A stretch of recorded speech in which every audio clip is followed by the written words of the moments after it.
All right. So, video number 2 of the day. I think I was, in hindsight, I think I want to be more controversial because seeing some of the responses that I'm getting, like watching the generic hex principles and learning the general rules, watching hours of that British dude that everybody loves is like totally cool. But when the rubber meets the road, to be able to work just off of those general principles, you need more time to practice together. You need more experience. You need more athleticism.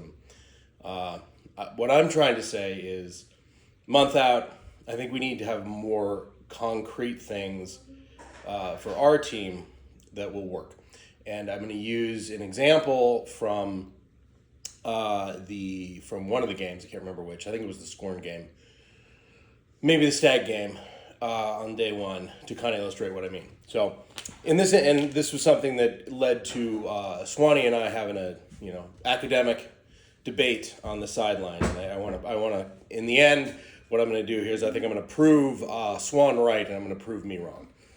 So, what happened was, at some point, I forget exactly how it works. I was in the break side wing position. Russ Barr got a nice under. I don't know exactly where his angle came, but let's say he's coming there. Russ gets a nice under. Sets up like this, where Russ has got the disc, and my guy is here, for whatever reason, choosing to respect that I was perceived perhaps as an athletic threat to him. I don't know. He's not. My defender did not have good position. I'm coming this way, right? Russ has got the disc. Russ's mark isn't set yet. Hex principle number 1, Russ violated because I was open. He did not throw to me. Hex principle says Russ throws to me. Russ gives and goes here, right? He didn't do that for whatever reason. So what do I do? Well, I'm doing a hex principle right here by just standing in this space, which is what Swanee and I were arguing about. I'm standing here, I'm occupying space. I'm still open. If Russ had wanted to make that throw, it wasn't like my dude was cutting that off. My dude was respecting that I might go in this direction and do something more dangerous. So I was still open, but he didn't throw it to me. So I'm doing the right thing, I think, under generic hex principles. But Emma, put the seal down. Generic hex principles, I'm doing the right thing by standing here. Okay? Because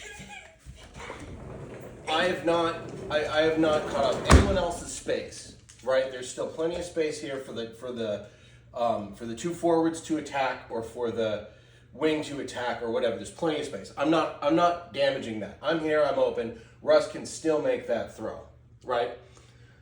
If you want to go by generic hex principles, I'm right. Swan's wrong to tell me I need to push. I'm right. I can sit here, right? But the reason that I think we should get to a place where Swan was right is if I'm doing this, what I'm not doing is getting to a position where I can have a good continuation off of the action on the force side here. So I want us to get more restrictive, more concrete, and say, look, when you don't know what to do in a hex scenario, if you're in something where there isn't an obvious hex principles answer, which happens a lot, the default move is we're running in a circle, right? Running in a circle, because that way there's always everyone's staying active, right? A lot of we had problems staying active, and everybody but like perhaps AZ and Scotty and Exley were probably guilty of this at some point. I certainly was. It's not hard to stay active and have an impact if the only thing you're doing on offense is you're running around, you're jogging around in a circle with your eyes on the disc, waiting for an opportunity. That is adding value.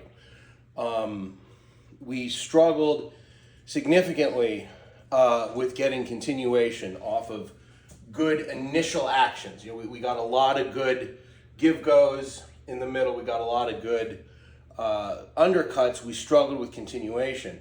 we need to have a strategy for that, which I think logically is when you're in this break side wing position, you're looking to push upfield. That's your primary goal. You're looking to push upfield from the break side so you can continue. And if you're in the second backer position, the fact of the matter is that if you're in that second backer position, perhaps you should not be thinking of yourself as much as a backer as opposed to being, you know, in a traditional host stack. Maybe you're the third guy in the stack, really, so that we get this flow coming, so that we always have better options to continue attacking downfield instead of getting the circumstances where we often found ourselves with, you know, a lot of 5 yard, you know, one little give go, one little give go, one little under, executing that well for a while, but not getting too much return off of those good actions. So,